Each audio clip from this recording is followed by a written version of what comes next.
Sportsbet.io, aqui dá mais green, vem pra IO. Oi, pra você que tá ligado no canal do Denilson Show, estamos chegando com mais um programa especial da Copa do Mundo Feminina. Lembrando que se você ainda não se inscreveu no canal, se inscreve, ative o sininho e fique por dentro de todo o conteúdo no canal do Denilson Show, hein? Tô ao lado de quem? Da minha parceira, Julia Vani. E aí, Ju? E aí, Aline, mais uma vez a gente aqui, né? O quarto episódio que a gente faz? É, quarto episódio. Chegando já nessa primeira parte do mata-mata, oitavas de final, vamos falar bastante desses jogos que aconteceram. Algumas zebras, né? Bastante surpresa. Então, se inscreve aí, né? Pra ficar ligado nas novidades do canal. É isso, e hoje a gente traz Bianca Molina, repórter, parceiraça e apresentadora e produtora e tudo que for preciso, né, Bianca? Seja bem-vinda aqui. Oi, gurias, tudo bem? Um prazer estar aqui com vocês para falar um pouquinho sobre a maior já Copa do Mundo da história, né? É, a Bianca tem feito um trabalho muito legal na Placar, na Cazé TV E na Ronaldo. e na Ronaldo TV também. Então, E tamo aí. e tamo aí pra atividade, né? É isso. Bom, chegamos às quartas de final. E queremos dizer, né, Júlia, que a gente acertou todas as equipes classificadas das oitavas de final. Semana passada falamos com o Rafa Alves e nós acertamos. Não, a gente foi muito bem nessa. Nossa, destruímos. A gente confiou na nossa Suécia e conseguimos sair com todos os resultados, né? Se tivessem visto a gente, o nosso programa pra fazer bet, que isso, era green atrás de green. Era todo green, inclusive deu green pra mim também. Bianca, vamos lá.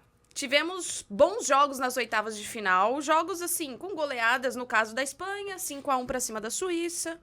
França com 4-0 pra cima de Marrocos. Eram partidas que, teoricamente, a gente já achava que seriam um pouco mais fáceis. Mas tivemos duelos bastante difíceis e com cobranças de pênaltis. Na história das Copas femininas, só em 4 oportunidades a gente teve prorrogações e pênaltis. E 2 delas nessa última Copa do Mundo, as 2 anteriores na Copa do Mundo de 2019. É um padrão, né, que a gente tem observado, então, dessas últimas Copas.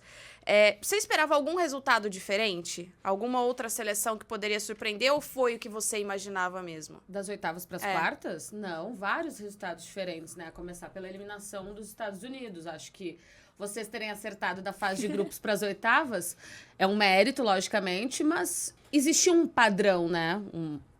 Um entendimento do que as equipes já vinham mostrando nas 2 primeiras rodadas da Copa. Agora, no mata-mata, a maior campeã e sempre uma das grandes favoritas, atual campeã, cair, ainda que seja nas penalidades máximas, acho que a gente não esperava, né? Podia acreditar, sim, que a Suécia... Eu apostei na Suécia, tá? Aqui a gente é time Suécia. Ah, é? Então tô dentro. Eu apostei na Suécia, mas não imaginei, de fato, que pudesse acontecer, ainda mais da maneira como foi. Não imaginei também uma goleada da Espanha em cima da Suíça, até porque a Espanha vinha de uma goleada ao contrário, né, pro Japão, e a Suíça com anti-futebol, anti-jogo, uma coisa horrorosa. Então isso eu não imaginei nesse contexto. E um outro confronto que eu não tenho imaginado, não, os outros todos saíram dentro do esperado já. Um show da França em cima de Marrocos, né? Não adiantou ligar o secador, não serviu pra nada. E a Colômbia tendo um pouco de dificuldade para avançar da Jamaica, mas conseguindo aí de forma magrinha fazer história. Aliás, eu vi muito bem esse jogo de Colômbia e Jamaica e eu não me conformava que a seleção brasileira não conseguiu vencer a Jamaica. Sim. Olhando o jogo da Jamaica, foi um jogo até diferente, tá? A Jamaica não parou aquele ônibus no fundo, ela foi uma equipe um pouco mais solta, mais aberta, mas assim, olhava e falava, não é possível que a seleção brasileira não conseguiu vencer essa equipe, né? Inacreditável, assim. Acho que o jogo da Colômbia mostrou um pouco pro Brasil o que poderia ter sido feito, assim, porque além do coletivo, também o individual, né? A gente falava muito da Linda Caicedo, a Usme finalmente aparecendo como uma jogadora super experiente que é, e achando alternativas. Ah, não vai no toque de bola, então vamos tentar nos lançamentos, num cruzamento, outro repertório. Sim. E a seleção brasileira tinha repertório para isso, né? Então acho que isso dá um pouco mais de tristeza, de revolta, porque havia possibilidades de... A Jamaica não foi como ela foi contra o Brasil, mas ela ainda assim é um time muito defensivo, que se fecha muito bem. Claro que elas são rápidas e conseguiram ameaçar até um pouco a Colômbia, né? A gente teve 3 bolas na trave no jogo, uma da Jamaica e 2 da Colômbia. Então, eu particularmente agora tenho uma torcida mais carinhosa pela Colômbia, muito por isso, porque elas mostraram que até com um repertório humano menor, inferior ao do Brasil, dava para ter passado, entendeu? Tanto que elas passaram pela Jamaica. Sim, eu concordo. Eu acho que era um resultado que a gente já esperava, né? A Colômbia passando, pelo que a Jamaica apresentou nessa primeira fase. Conseguiu segurar o empate contra a França na primeira partida, mas ainda assim não convenceu na fase de grupos.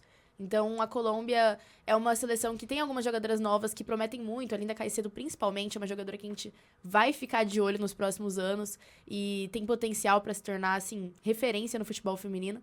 E eu acho que essa passagem da Colômbia para as quartas de final também é uma atenção para o futebol sul-americano feminino. Com certeza. Então, todas as equipes, a Argentina que decepcionou na fase de grupos, o Brasil também decepcionou na fase de grupos, até a própria Federação Colombiana, que não dá tanta atenção assim pro futebol feminino, a gente tem que ficar de olho. Então, eles dão presta atenção aqui para o pessoal começar realmente a dar essa atenção que o futebol feminino na América do Sul merece. É um estímulo, né? Porque a gente já fala que na América do Sul o Brasil sobra. A gente costuma fazer a relação do estadual masculino, que ele é uma enganação em vários estados. A Copa América ela é uma enganação para a seleção brasileira feminina. E a única seleção que faz frente de verdade hoje em dia é a Colômbia, tanto que foi a vice-campeã e vendeu caro aquela derrota por 1-0 só.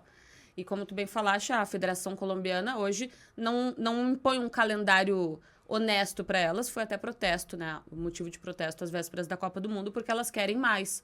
Elas querem ter mais competições internas, porque a gente sabe que faz parte do circuito para desenvolver o futebol feminino. Então, eu também torço para a Colômbia por isso, porque a Argentina é uma força no futebol masculino e ainda não consegue esboçar 1/10 dessa força no feminino. Então, acho que vai ser bom parar de ter só o Brasil como referência para que o desenvolvimento aconteça mais e mais. E antes da gente falar da seleção brasileira, só pra gente citar que seleções eliminadas, como Nigéria e também a própria Jamaica, há muitas dificuldades com essas seleções. Então, eu acho que a Copa do Mundo, ela também é uma oportunidade para expor, né, essas dificuldades, a questão da Federação Nigeriana não passar pagamentos de premiações e outros tipos de condições para a Nigéria, como os campos, muitos campos sem condições de jogo. A Onumono revelou que, às vezes, elas dormem na mesma cama, na base de treinamento. Então, assim, é muito atrás. E ainda assim, uma seleção dessa chegou às oitavas de final da Copa do Mundo. Imagina se você conseguir um investimento maior. A mesma coisa com relação à Jamaica. A filha do Bob Marley patrocinando a equipe. Então, se essas equipes tivessem maior incentivo, maior apoio financeiro, com certeza elas conseguiriam produzir mais. Tiveram esse destaque de conseguir avançar de uma fase de grupos, que é bastante difícil em uma Copa do Mundo, dentro das suas limitações, entendendo o que poderiam fazer, o que não poderiam fazer, mas poderiam fazer muito mais, né? Não, isso da Nigéria é loucura, porque na Copa Africana de Nações Feminina, são 14 edições, 11 títulos da Nigéria, e a Nigéria não tem nem futebol no país, não tem liga interna. Então, não haver esse investimento com hoje a seleção que é referência do continente é meio loucura mesmo. Em relação à Jamaica, é triste a gente... Independentemente do Brasil ter sido eliminado ou não, é triste a gente ver que uma seleção de Copa do Mundo precise reunir orçamento externo, né? A famosa vaquinha para chegar numa Copa do Mundo. E o Lorne Donaldson, depois da eliminação, ele fala de um jeito triste e preocupante sobre o que ele teme em relação ao futuro do futebol jamaicano feminino, né? Porque, de fato, não existe investimento. É legal, elas chegaram até as oitavas de final, fizeram história e tudo mais, mas não existe investimento e a gente não pode endeusar a falta de investimento, né?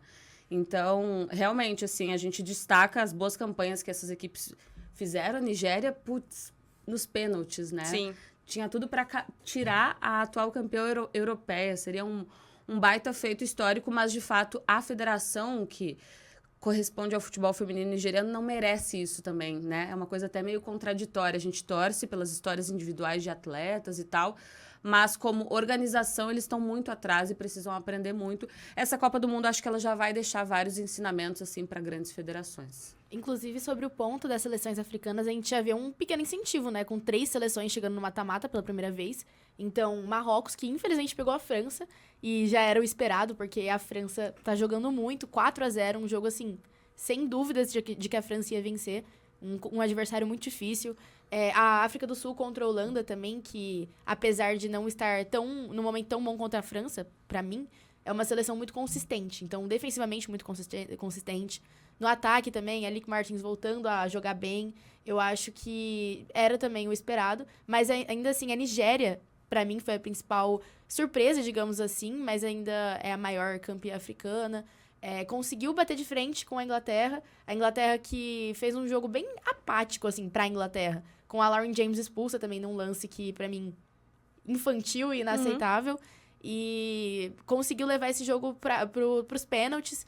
E aí, a partir dali, já tem uma chance muito grande de se classificar. Então, foram surpresas muito boas das seleções africanas nessa Copa. E também é mais um ponto de atenção. Do desenvolvimento do Sim, futebol lá, com certeza. E agora, já projetando quartas de final, né? Hoje, 10 da noite, a gente tem a partida entre Espanha e Holanda. Uma partida difícil, mas quem é que vai passar? Vamos tentar fazer um exercício de como que pode ser esse jogo, né? A Espanha vem de uma goleada, a Holanda um 2-0. Ok, beleza, 2-0, passei. Mas é uma partida grandona. A Júlia falou bem que a Holanda está se destacando mais defensivamente do que ofensivamente, é o que eu gosto. É um futebol pragmático, mas não é o antijogo, né? Elas se propõem, quando elas têm a posse de bola, elas sabem muito bem o que fazer, são bem objetivas e verticais. Só que eu sou Holanda, tá? Sou time Holanda desde sempre, no masculino, no feminino, mas eu acho que tá com uma cara de Espanha, porque apesar do ponto fora da curva, que foi a goleada para Japão, a Espanha, até aquele jogo, era a seleção que eu mais estava gostando de ver jogar. Que é isso, né? É o dinizismo espanhol feminino, é o tic-tac. Elas querem ter a posse da bola, elas sabem o que fazer com a posse da bola, elas produzem muito volume ofensivo. Acho bem difícil segurar esse ataque delas, se tiver num dia inspirado, né? Porque Japão ensinou um pouco como fazer. Naquele jogo foram, se eu não me engano, 78% de posse de bola espanhola, 22% do Japão, e o Japão fez 4-0, que é a posse de bola que não era aquela posse de bola consistente, né, efetiva.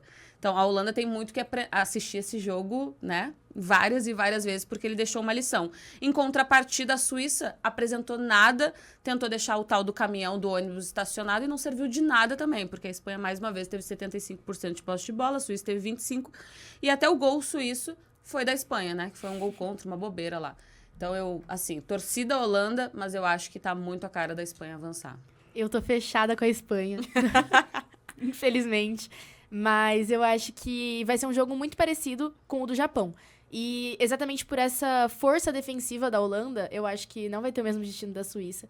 Eu acho que é uma partida que elas vão abdicar da bola, deixar realmente a Espanha jogar, a Espanha construir e tentar aproveitar essa velocidade e também, principalmente, objetividade, né? Jogo mais vertical. Então, eu acho que vai ser um jogo que a Holanda não vai chegar pra realmente tentar controlar a partida, porque se fizer isso, não vai dar certo. Eu acho que a Espanha vai com tudo pra cima, porque é o estilo de jogo delas. Não tem como mudar isso. É o estilo de jogo da Espanha. E acho que a Holanda vai tentar aplicar mais esse contra-ataque, essas bolas longas e tentar correr na velocidade pra finalizar. Mas ainda assim, eu acho que a Espanha passa. Eu acho que vem muito forte para essas quartas de final. Eu até fiquei em dúvida de como a Espanha viria para essa Copa por causa da questão interna, né? Sim. Jogadoras pedindo saída do treinador, jogadoras que não queriam defender a seleção. Então, o que a gente acha? A federação bateu o pé, falou, não vai sair treinador, não. Ele vai ficar, ele vai continuar no comando da equipe e é isso. Então, eu achei que a Espanha pudesse chegar um pouco nesse momento de instabilidade, mas Nada disso, assim. Passou trator, só perdeu de goleada pro Japão, mas nas oitavas de final conseguindo avançar. Eu acho que dá a Espanha também. E é muito louco que eram 15 jogadoras nesse movimento aí contra o treinador. Algumas renunciam à seleção, depois elas voltam, o caso da Bonmati mesmo. E é muito louco, porque parece que elas não sentiram isso. Porque o jogo contra o Japão não é isso. Se tivesse sido estreia da Copa do Mundo, a gente poderia pensar, Sim. um resquício ainda dos problemas internos. Mas não é. E a outra coisa é que a Espanha tem a melhor do mundo e ela nem está sendo utilizada, basicamente, né? A Putellas está entrando no segundo tempo, ainda voltando de lesão. E sem ela, a Espanha já deu o que falar nessa Copa do Mundo. Então é por isso que eu acho que tem muito para mostrar com a Hermoso, com a Bonmati, tem um baita de um elenco entre jogadoras que representam principalmente Barcelona e Real Madrid. E aí uma rixa também, né? Porque as do Barcelona estavam contra o técnico, as do Real Madrid não estavam. Então, internamente, isso refletiu bastante também. Porque como a gente tenta defender uma causa juntas, eu vou e tu não vai. Mas tu sabe o que tá acontecendo, mas Sim. tu prefere não ir, enfim. Mas elas não estão deixando isso entrar dentro de campo, pelo menos. E tem muito repertório técnico, é uma seleção... Não torço nenhum vínculo, assim, emocional com a Espanha, mas é bom de ver, nos dias inspirados, é bom de vê-las jogar. Bom, horarinho legal, então, hoje 10 da noite. Agora, amanhã, 4h30 da manhã, Japão e Suécia. Fala que é um horário legal também. Não é um horário... Horário gostoso. Não é muito legal, mas o jogo vai ser legal. O jogo vai ser legal porque eu acho que a minha torcida pela Suécia, eu acho que a minha Suécia vai parar nas quartas de final. Eu também acho. Infelizmente. Eu tô vivendo uma situação que é assim, eu torço pra Holanda, pro Japão, pra Austrália e pra Colômbia. E eu acho que vão passar a Espanha, Suécia, França e Inglaterra. Eu tô exatamente assim. Eu gosto muito de ver a Suécia jogar também, acho que se aproxima um pouco da ideia da Holanda, um time mais objetivo do que encantador. Elas têm todo um repertório também com o futebol feminino, mas eu tô total japonizada, total mesmo. Defensiva e ofensivamente, as peças individuais, o coletivo. Eu gosto... Tem a Miyazawa, que tá jogando demais também. Não é exatamente o tic-tac da Espanha, mas é um futebol que gosta de sempre ir pra frente. Bom, eu gosto disso, né? Eu não sou da retranca, não sou do jogo defensivo. Então, acho que tem material humano e técnico pra bater bem, assim. Uns 2-0 em o Japão em cima da Suécia. A Suécia com aquela jogada da bola parada, né? O Japão vai saber estudar muito bem. Já encontrou dificuldades contra os Estados Unidos e classificou naquela bolinha ali de 0,0001 que não entrou, na verdade, né? Que ficou em cima da linha. Ou que entrou. milímetro, Que né? entrou, é. Então, já foi ali no sufoco, na bacia das almas, como a gente costuma dizer. Eu acho que a Suécia vai ter bastante dificuldade contra o Japão. Eu acho que não vai ser um jogo fácil pra nenhuma das duas seleções. Igual a gente viu o Japão sobrando na maioria dos jogos até aqui. Acho que não vai ser assim, não vai ser um placar muito largo. E acho que também não vai ser uma partida de muitos gols, pra ser sincera. Mas eu acho que o Japão passa. Eu acho que é uma equipe organizada, que vem de um momento muito bom. A fase de grupos foi muito bem. O mata-mata começou também muito bem. Uma boa partida contra a Noruega. Então, eu acho que tem total potencial pra passar. E eu acho que, inclusive, chega na final, né? Já jogando. Já Se jogando, antecipando. já jogando. O Japão é o único que tem 4 vitórias em 4 jogos, melhor ataque com 14 gols, melhor defesa com só 1 gol sofrido. Então, O da Noruega. justamente só na fase de mata-mata foi sofrer 1 gol. Então, acho que é um time que chega bem calejado para esse enfrentamento que não vai ser fácil. Concordo com a Júlia, acho que vai ter poucos gols também. E outra coisa, quem gosta de ineditismo tem que secar o Japão, né? Porque é a única seleção que pode buscar o título pela segunda vez, no caso. Os outros todos são times que seriam campeões inéditos, né? Então, não sei qual a probabilidade matemática da gente ter um campeão inédito, mas é interessante que o Japão, além de tudo que a gente traz atualmente, também tem uma bagagem internacional de uma seleção que conhece bem, sabe o que é conquistar o mundo. Né? E a Suécia, que já foi vice em 2003, a gente brinca que é o time do quase, porque nunca consegue chegar, tem sempre dificuldades na hora do vamos ver, né? Bom, também nada, eu ia falar também sexta, não. No sábado, 4 da manhã, Austrália e França. Será que vai chegar a hora da despedida da anfitriã? Cara, eu acho que vai. Eu acho que vai. Apesar de ser muito Austrália nessa, eu acho que a França, pra mim, desse lado da chave, talvez seja a que mostrou o melhor futebol nessa Copa. Eu achei muito que a Inglaterra fosse chegar mais forte do que a França, principalmente pela campanha da Euro, mas eu vejo a França hoje como a seleção a ser batida desse lado da chave, e eu acho que vai ser muito difícil pra Austrália. Na verdade, eu acho que não tem como. Eu acho que a França passa sem pensar 2 vezes. Eu acho que vai dar jogo, tá? Acho que vai dar jogo, mas também acho que dá França.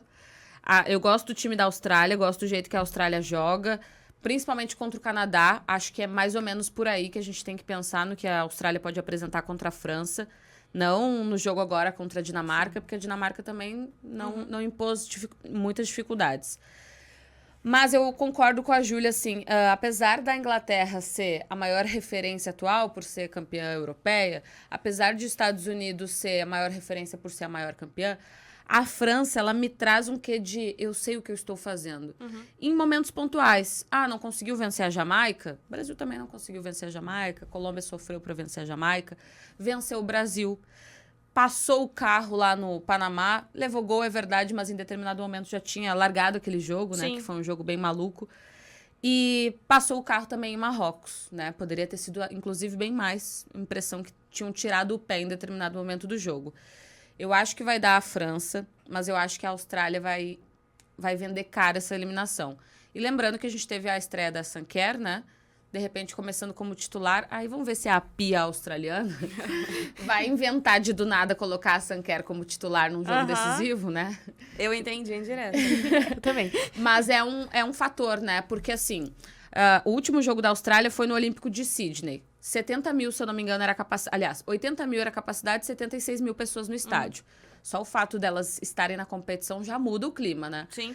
Teve 2 gols e o momento de maior felicidade do estádio foi quando a Sanquer entrou em campo. Então, tê-la ali à disposição ajuda também, porque a gente sabe que a torcida dá uma incendiada, né? Tá aí o público dessa partida. Então, acho que a gente tem elementos para ter um grande jogo.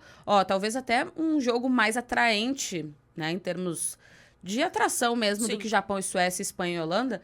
Mas ainda assim, eu acho que vai dar França. E a França, que passou por troca de treinador, a Corine saiu. Inclusive, a galera começou a especular a Corine na seleção brasileira. Gente, pelo amor de Deus, deu um monte de problema na França. Quer trazer essa mulher pra cá? Obrigada, hein? Acho que não, né? Vamos agradecer, merci, mas segue adiante. E a última partida, então, das quartas de final entre Inglaterra e Colômbia. Eu vou falar uma coisa pra vocês. Eu acho que a Inglaterra passa. Mas a Colômbia mostrou que sabe enfrentar essas seleções fortes. No caso da partida contra a Alemanha, que foi uma partida que não teve tantas chances de gols, sofreu defensivamente, porque a Alemanha foi para cima e teve inúmeras oportunidades, mas soube jogar. Então, por mais que eu acredite que a Inglaterra vai conseguir avançar, acho que a Colômbia vai chegar e vai falar, a gente tá aqui também.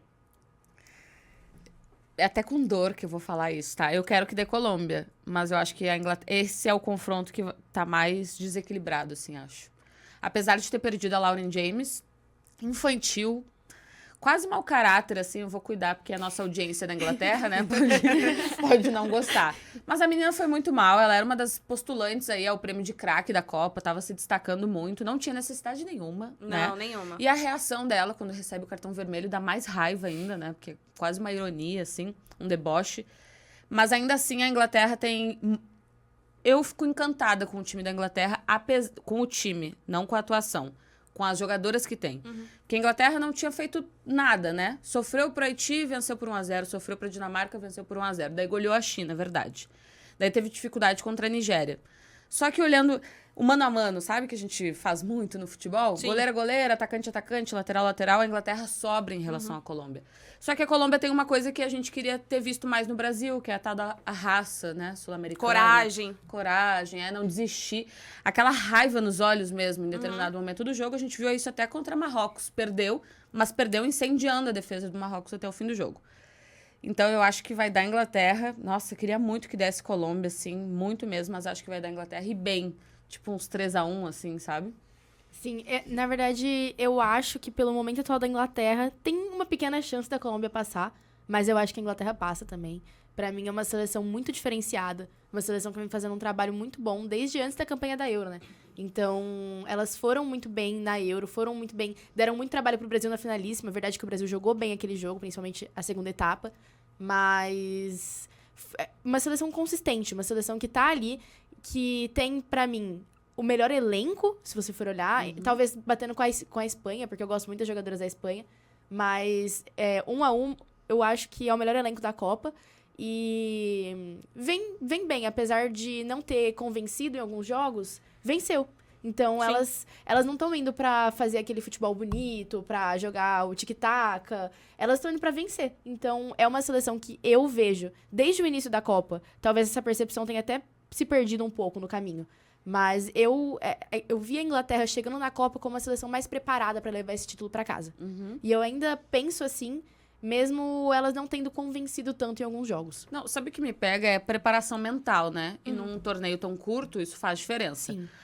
Na fase de grupos, a Inglaterra, a Sarina, ela perde a Walsh lá. Uma das principais jogadoras sai com lesão. Ela não tinha mexido no time ainda. Ela estava repetindo o time, tinha feito 2 alterações nos 2 primeiros jogos. E aí, pro terceiro jogo, ela muda o sistema tático, traz uma substituta pra Walsh e traz uma outra proposta de jogo. E vai lá e goleia a China por 6-1. A China não era a adversária mais fraca daquele grupo. Não era o saco de pancadas. E depois ela perde a Lauren James, faltando 2 tempos da prorrogação, e o time não sente. Verdade, não consegue vencer a Nigéria com a bola rolando, mas o time não sente, chega para as penalidades máximas e consegue botar a bola no pé, na marca da Cal, e se concentrar, porque era uma decisão de penalidades. Daí aparece a Chloe Kelly, faz o pênalti decisivo com aquele pulinho maravilhoso, que me pegou demais. Ela já tinha sido a jogadora que fez o pênalti decisivo também na finalíssima, fez o gol da vitória na final da Euro. Então, é um time que mostra possibilidades de jogadoras, de atletas que possam resolver no momento decisivo. E fora essa coisa mental, que a Sarina deve passar muito para as jogadoras, que a gente sabe que pode ajudar a ganhar um jogo difícil, né? Que eu imagino que a Colômbia vai impor alguma dificuldade. Então, além de material humano, tem essa parte também de uma seleção experimentada. A Júlia usou o termo que é pronta para ganhar. Desde o início da Copa, até mesmo decepcionando no começo, a Inglaterra mostrou um pouco isso. Estamos prontas para ganhar. Como? A gente não sabe. Às vezes vai ser 1-0, às vezes vai ser 6-1, Sim. às vezes a gente vai avançar nos pênaltis. Mas a gente está pronta e eu sinto muito isso também. Dá pra arriscar uma final aí já, ou vocês acham que é melhor esperar, né? Olha, se eu Japão e Inglaterra. eu ia falar a mesma coisa. Se eu tiver que arriscar, é Japão e Inglaterra. Tá. Tá. Quer enfiar a Fica- Suécia não, em algum não, lugar? Não acho. Não acho que vai dar pra Suécia, não. Mas eu fico meio assim com a França, não sei. Acho que é um time que começou lá empatando, a gente, opa, beleza! A França empatou com a Jamaica, mas... Não, mas enfim. é muito bom, porque tu trouxeste o dado das penalidades, de prorrogação e tal. Eu acho que isso estar aumentando nas últimas edições mostra uma coisa que pra gente é maravilhoso. A evolução do futebol feminino. A frase "não tem mais boba no futebol", ela é vista. E não é porque as seleções fortes estão enfraquecendo, é porque as fracas estão melhorando, elas estão se estudando. Hoje em dia a gente tem mais acesso, né? Tu que tá comentando jogos, tu deve saber disso tanto quanto a gente. Tu consegue achar mais informações. Se tu, para comentar jogos, consegue achar mais informações de como a Jamaica vem, de como a Colômbia vem, imagina os adversários, que tem uma Sim. estrutura super grande, né?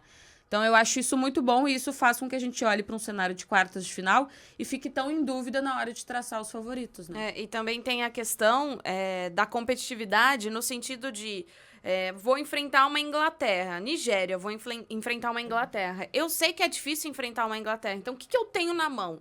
Dentro desse elenco que eu tenho na mão, o que eu posso fazer? O que eu consigo fazer para melhorar? Então, vai dentro os treinadores e treinadoras entendendo também as limitações para trabalhar contra os adversários, né? Então, isso acaba também sendo muito importante e decisivo. E talvez a gente tenha aí mais prorrogação e pênalti, não sei, né? Vai saber.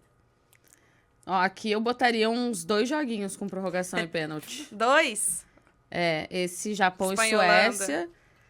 E Espanha e Holanda, uma boa, Né? pode ser. Mas Espanha e Holanda com gols daí, tipo um 2-2. Seu palpite Nossa, da esse é final, lindo. então. Final? Já entre Japão e Inglaterra? Não, você escolhe. Ah, tá. É o Não. da Júlia. Ah, não, a minha final é Japão e Também? Inglaterra, sim, Tá, sim. eu A que Júlia me fiquei mais imitou. assim, tá bom. Bom, já que você falou dessa coisa de adversário, estudar, vamos falar um pouquinho da seleção brasileira. A permanência da Pia não é garantida. Hoje, ontem, na verdade, saiu uma matéria do Globo Esporte da Ana Thaís e do Martim Fernandes falando que o trabalho dela vai ser avaliado na próxima semana pelo presidente da CBF, Edinaldo Rodrigues. E teve uma matéria do Rodrigo Matos, eu não vou lembrar exatamente, do UOL, em que ele fala, isso me chamou muito a atenção, isso me pegou. Porque assim, quando as coisas estão rolando, até chegar ali a competição, tudo que tá acontecendo, beleza, preparação e tal. E aí, quando as coisas não dão certo, tudo que você tinha passado por cima antes parece que liga uma lanterna ali vermelha, né? Então, por exemplo, o Rodrigo conta na matéria que a seleção brasileira não enviou representantes para observarem Jamaica e Panamá, apenas a França. Ninguém viu isso antes. Isso antes da Copa não era um problema? Se tornou um problema porque a seleção brasileira não classificou? Isso pra mim sempre foi um problema. Mas assim, o Jonas Urias, que é o técnico da Sub-20, ele viaja pra lá pra ser essa pessoa que vai analisar os adversários. O que ele tava fazendo, então? Tava vendo Mas isso na Copa. na Copa. Tá, mas a gente tá falando antes da Copa. Ah, perfeito, sim. Não durante a Copa. Perfeito. Então antes, por exemplo, usando o exemplo da seleção masculina. Na prévia, O nos Tite tinha amistosos. vários observadores, não só das equipes do Grupo do Brasil, como das prováveis adversárias nas fases seguintes. Então havia esse estudo. E por que na seleção feminina não houve esse estudo anterior? Ah, perfeito. Entendeu? Sim. E se houve, foi só em cima da França. Não da Jamaica, por exemplo. Tanto Exatamente. que a Jamaica surpreendeu. Na verdade, sim, surpreendeu a tanta gente a estreia da Jamaica contra a França, que parecia que era um demérito da França. Por isso que o o ego do brasileiro ficou tão inflado, porque goleia Panamá e vê a França, poxa, resvalando contra a Jamaica. E, na verdade, não, era mérito jamaicano, né? A gente foi descobrir depois, amargando essa dor da eliminação. Então, isso é realmente uma coisa que chama atenção. É aquele relacionamento, né? Que tu deixa várias coisas passar. Quando tá chegando no fim, tu começa a perceber, mas ele deixa a tampa do vaso levantada. Como eu não vi isso antes? Daí só agora virou um problema. De fato, se não houve nenhum tipo de acompanhamento antes, o Brasil ele acabou diminuindo, me fugiu a palavra agora, a capacidade dessas adversárias. Subestimando. É culpa da gravidez, eu boto na culpa da gravidez. Porque tu só pesquisa como a França joga, mas tu tem 3 jogos, né? Numa fase de grupos. E sabendo desse contexto, de que as equipes estão cada vez se estudando mais, entendendo mais quais as possibilidades de ganhar jogo. Então, é uma falha da Pia, como comandante da comissão técnica, mas da estrutura como um todo, né? Da diretoria. A Ana Lorena também vai ter o trabalho dela reavaliado, até porque a gente tá em agosto e tem data FIFA em setembro e a seleção brasileira não tem nada previsto. Não tem nenhum adversário previsto para enfrentar em amistoso. Eu acho que existem muitos pontos a serem falados do trabalho da Pia, principalmente alguns erros táticos e técnicos que ela repetiu. Então, escolha de jogadoras, inconsistência no que ela vinha mostrando durante o ciclo da Copa. Então, o Brasil jogava de uma forma, aí chega contra a França, joga diferente. Então, parece que o padrão de jogo mudou em momentos de desespero. Eu acho que tem vários pontos a serem avaliados sobre o trabalho da Pia, mas também tem alguns pontos positivos que a gente não pode deixar de falar. Então, não dá pra negar que houve um aumento na estrutura da CBF de 2019 pra cá. Acho que ainda não é o suficiente, se comparado com o que a CBF faz pela seleção masculina. E acho que pode melhorar muito ainda, só que existem alguns pontos que eles precisam ser avaliados também, né? Eu acho que a Pia, ela é uma boa técnica, ela foi muito bem nas outras seleções que ela passou, ela tem a experiência de ter sido uma jogadora de futebol também, e eu acho que isso pesa muito, só que é um trabalho que precisa ser avaliado como um todo. Sim. No geral, e isso não só com a Pia, mas em tudo que a CBF faz. Eu acho que não precisa olhar só pra treinadora. Não tem como colocar isso só na treinadora. Tem que colocar em toda a comissão técnica, toda a estrutura, tudo que o Brasil fez nos últimos 4 anos tem que ser reavaliado. Assim, eu acho que uma coisa é uma coisa, outra coisa é outra coisa. O que a Pia veio pra somar na estrutura do futebol feminino, no desenvolvimento do futebol feminino de seleções e de clubes no Brasil, é fato. Exato. E isso aconteceu. Exato. Agora a gente até aprendeu o que dá pra fazer, como dá pra fazer, o que precisa fazer. É ônibus fretado, é um aumento no número de delegação, é um hotel com maior estrutura, é Campeonato Brasileiro Sub-13 e Sub-15, que vai começar agora na próxima temporada, é categoria de base para seleções femininas. Tudo isso aconteceu nesses últimos 4 anos e eu tenho certeza que muito tem o dedo da Pia, porque ela vem, né, de conhecer 2 grandes escolas, a sueca e a norte-americana. Mas o fato do Brasil não ter conseguido, em campo, se fazer valer dessa estrutura, em 2 momentos cruciais importantes, Jogos Olímpicos e também Copa do Mundo, acho que acaba meio que diminuindo tudo que ela fez. Sim. Se o Brasil tivesse conseguido chegar pelo menos às quartas agora e fosse eliminado, a gente talvez não estaria falando de um fim de ciclo da Pia. O idioma não seria um problema. Não, é Sim, isso. A gente exatamente. sabe como é, né? A gente sabe que nas horas ruins as coisas aparecem mais. Só que é verdade que o Brasil não conseguiu. E o Brasil, depois de 18 anos... Não, 18 anos não. Nossa, fui mal aí. Depois de 28 anos, voltou a cair na fase de grupos. E muito por conta dela. Não foi um azar, não foram bolas na trave, grandes defesas da Spencer e tal. Então, assim, ela fez muito pelo futebol feminino. Pia, muito obrigada. Foi ótimo, foi um prazer te conhecer. Ela é uma baita de uma técnica, Sim, né? tem uma grande história. Não, ela é uma baita treinadora, vitoriosa. Deve realmente conhecer muito, mas não funcionou. É uma pena, mas não funcionou. Acho que a CBF precisa, sim, fazer essa troca. Acho que essa troca também não pode ficar só no nome da Pia, porque é a estrutura, Exatamente, de sim. fato. E, poxa, a gente tá a menos de 1 ano dos Jogos Olímpicos. Entendeu? Então, isso é uma coisa importante. A gente quer ter mais esse 1 ano de desgaste, porque já tá uma imagem agora desgastada. Muito pelo que a Júlia falou, de escolha de esquema tático, mudança de jogadoras sem algumas explicações, não convocação de algumas jogadoras também sem explicações. A imagem da Pia talvez seja a primeira vez, de fato, que ela tá mais manchada com a torcida, com a mídia, né, com a crítica, Já tinha feito uma Copa América que tinha deixado a desejar, apesar da conquista do título, mesmo sabendo que o sarrafo do futebol sul-americano tá mais embaixo. Então, eu acho que essa troca ela precisa ser feita. Como ela vai ser feita, Aline? Eu não sei. Por quê? Qual é o técnico que se fala que vai substituir a Pia? Arthur Elias. Que tem 3 competições pela frente. O Arthur vai deixar o Corinthians agora, no meio do ano, pra assumir a seleção faltando um ano? E tem um outro ponto, a seleção CBF se gabou, primeira técnica mulher a comandar a seleção brasileira, ela vai querer voltar e colocar um homem? Não que ele não seja qualificado, não é isso que a gente tá falando, ele é muito e é o qualificado. principal nome no país, mas foi algo que a CBF gritou aos 4 ventos de que, temos uma técnica mulher agora, hein? Sim. Então também passa por isso. A gente sabe que há muita coisa com dificuldade dentro da CBF, não só no feminino, como também no masculino, que a gente tem visto com a seleção sem treinador. Agora o Diniz fica até o Ancelotti vir, vem, não vem, enfim, tá essa confusão toda. Mas isso tudo passa pela estrutura da CBF. Com certeza. Então, a gente pede uma mudança da CBF, mas sabe que a principal mudança tem que acontecer na entidade.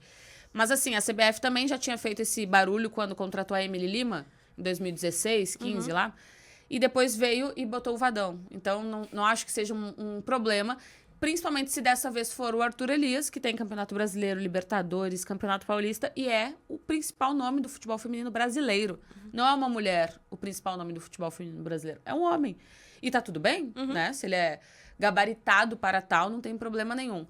Só que eu acho que tem que ser uma... Até tô gostando desses dias que a CBF tá tomando pra decidir isso, porque não pode ser nada de cabeça quente. Cabeça quente, o torcedor vai lá e pede a cabeça, né? O jornalista vai lá e reclama da estrutura e tal. A CBF não pode ter cabeça quente. Tem que parar de tratar o futebol feminino como algo... Agora vamos pegar um tampão ou vamos pegar a ex-treinadora da França, porque estão comentando aqui. Não, tem que ser uma coisa estudada, né? Respaldada por números e tudo mais.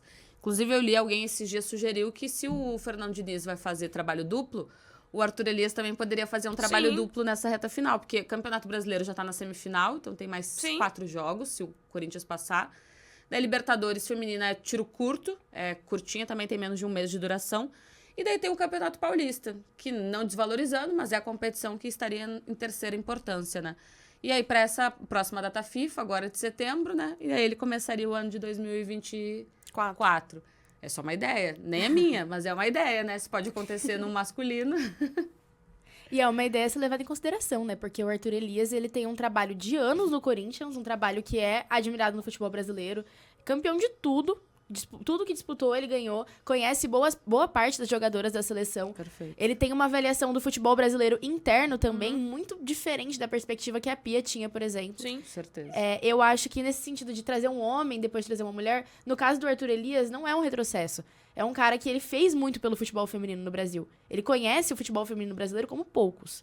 Então, eu acho que é um ótimo nome para a seleção. Acho que a ideia de ter um trabalho duplo é válida também. Acho que seria divertido, assim, ver como ele ia se sair. É um treinador que, normalmente, ele realmente trabalha com esse tempo de treino, tem essa convivência com as jogadoras. Então, não sei como seria na seleção brasileira. Porque o Diniz também é assim, né? O Diniz é um cara que trabalha muito com esse... Dia a dia. Com esse dia a dia. Então, eu acho que é uma experiência, mas pode dar certo. Então, o Arthur Elias é um cara que eu vejo como um ótimo sucessor para a Pia. Acho arriscado, por exemplo, trazer a antiga técnica da França, trazer um homem que nunca treinou, ou uma mulher, não, no caso seria um homem, mas que nunca treinou futebol feminino, como algumas seleções fizeram. Então, eu acho que tem que ser alguma pessoa que tenha essa experiência com a modalidade, tenha experiência com as jogadoras da seleção, principalmente, e que chegue para fazer esse trabalho com uma perspectiva que a Pia não tinha, que a gente ainda não tinha. Entendendo a cultura também, né? Porque o lance da língua não é a língua. Mas a Pia precisou de quase 4 anos para entender a cultura mesmo brasileira, né? E o futebol tá muito atrelado a isso. Então, eu acho assim, acho que essa troca tem que acontecer, mas tem que acontecer se ela estiver respaldada por um projeto. A gente está trocando, a Aline agora é a nova técnica da Seleção Brasileira Feminina. E o que a gente espera da Aline para os Jogos Olímpicos? Precisa já saber. Quer uma atuação histórica? Quer medalha? Ou não? Só quer que corresponda dentro de campo, que se cair, caia disputando, competindo, que não foi o que a gente viu na Seleção Brasileira. Então, acho que passa muito pela CBF entender se vai mudar a gestão também, além da PI e tudo mais, o que ela espera a médio e curto prazo aí da Seleção Brasileira Feminina. Aliás, falando em Arthur Elias, na próxima semana, Arthur Elias no podcast do Denilson Show? Segunda-feira, então. Segunda-feira, 1h, 1h30. Podcast do Denilson Show com Chico Garcia recebendo Arthur Elias. Não perca. Estamos terminando o nosso episódio de hoje, especial da Copa do Mundo Feminina. Eu não queria deixar de falar pra Bianca, que eu acho que a Bianca é muito referência pra gente, pra nossa geração, porque a Bianca está grávida. E é muito raro nós vermos as mulheres que trabalham com o jornalismo esportivo grávidas. A gente muitas vezes prioriza o nosso trabalho, prioriza o momento que a gente está vivendo, as oportunidades que a gente tem, a gente coloca isso em primeiro lugar. E a gente vê, claro, mulheres que já tiveram filhos e filhas, mas que de repente estão em trabalhos fixos e têm uma segurança um pouco maior. Não era o caso da Bianca, que ainda expôs nas redes sociais os medos, os receios com relação ao que vinha pela frente, e foi totalmente diferente, né, Bianca? O Vitor tá vindo aí muito em breve, a qualquer momento, e você mostra pra gente que é possível, né? Pode vir hoje, inclusive. Você pode acabar de ver esse podcast e pesquisar nas minhas redes sociais se não aparecer uma foto de maternidade. Mas é isso mesmo, não foi planejado, né? Importante dizer. Acho que se fosse planejado, eu nunca acharia um espaço, porque esse ano tem Copa e ano que vem tem Olimpíadas. Esse é o cálculo da mulher que trabalha com jornalismo esportivo, né? Então, mas ele veio na hora que ele escolheu vir, não foi convidado, mas veio. E estamos aí. Realmente foi um momento inesperado, porque vivendo de projetos, né? Projetos que são temporários. A sociedade ela ainda tem bastante preconceito. Parece que o fato de tu teres uma bolinha aqui dentro te incapacita para várias situações, e várias situações mesmo. Tem gente que acha que tu não pode subir uma escada, tem gente que acha que tu não pode ir para um pagode, e tem gente que acha que tu não pode trabalhar segurando um microfone na mão. Mas nada disso aconteceu, e bem no ano de Copa do Mundo Feminina as coisas rolaram super, e estamos aí. Ele vai nascer no mês da Copa do Mundo Feminina, né, no mês de encerramento também, então bem impactante, vai ser um momento da minha vida pessoal e profissional que vai estar sempre atrelado quando eu lembrar disso. Mas sem romantizar, realmente não é fácil, né? Dizer para as meninas aí que tentam se planejar. Se der para colocar durante um estadual, é melhor. Nasce no estadual, que é sempre mais garantido. Mas a sociedade está mudando, né? Eu realmente eu não gosto de me ver grávida, eu não gosto da ideia de me usarem como figura representativa, mas eu sei que é importante, né? Eu recebi umas fotos da Austrália, de uma cobertura da Copa do Mundo, que envolviam 4 mulheres no estúdio, vários dias diferentes, porque elas estavam com roupas diferentes, e 2 delas estavam grávidas. Talvez antes isso não mexeria comigo, mas agora eu entendo que isso é importante, porque a gravidez não incapacita ninguém, quando é uma gravidez saudável, a gente sabe que tem casos e casos. Então eu também estou desfrutando desse momento de entender que quem me deu espaço, show, muito obrigada. E quem vê isso como referência, eu entendo que realmente é uma referência, porque não é um momento fácil emocional para a mulher, então estar colocada profissionalmente ajuda muito, até para a gestação sair mais tranquila e para o guri já nascer sabendo onde ele está se enfiando, né? Veio sem ser convidado, agora aguenta. Obrigada pelo convite, viu? E pela menção aí, realmente um momento especial e bom estar aqui falando desse momento com vocês. Sim, obrigada. Estamos aguardando ansiosamente pela chegada do Vitor. Ju, valeu mais uma vez. Muito obrigada, Aline e Bianca. Muito bom gravar com vocês. E voltamos semana que vem, né? O episódio do Arthur vai estar muito legal para quem quiser assistir. E, bom, uma boa Copa pra gente, uma boa gravidez pra vocês e que o Vitor venha com saúde. Amém. É isso, semana que vem a gente tá de volta então com o especial da Copa do Mundo Feminina aqui no canal do Denilson Show. Lembra de se inscrever no canal, ativar o sininho, comentar, dar engajamento pra gente. Fala se você tá gostando, quem você gostaria de ver por aqui, e a gente vai comentar até o fim dessa Copa. Quem é que vai ser campeã dessa Copa, hein? Não sei, vamos ver. Valeu, até a próxima!